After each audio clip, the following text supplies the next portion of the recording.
The Urim and the Thummim were these mysterious devices that were put into the ephod, which is part of the garment of the priest, and they were used for divinatory purposes.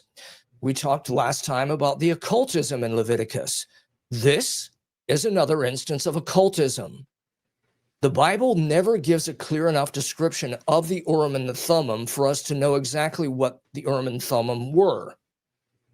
Some people speculate they were kind of like dice, or some people speculate that they were stones and they lit up for yes, or they went dim for no. In other words, it was a type of oracular thing. You could ask it a yes-no question.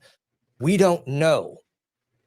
What's interesting to note, though, is that in occult thinking, there are objects that witches and other occultists use that they believe give them messages from beyond the veil. In other words, from the spirit world.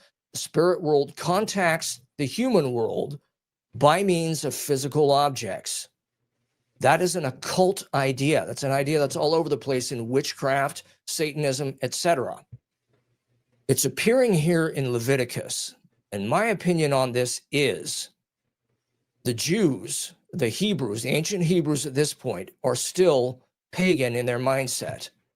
So God is giving them a concession to their occult mindset.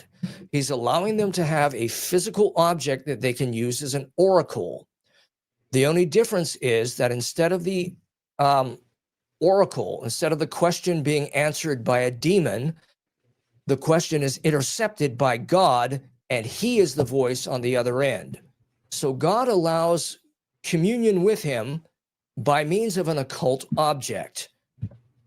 That way, it keeps the Hebrews from going off into worse occultism.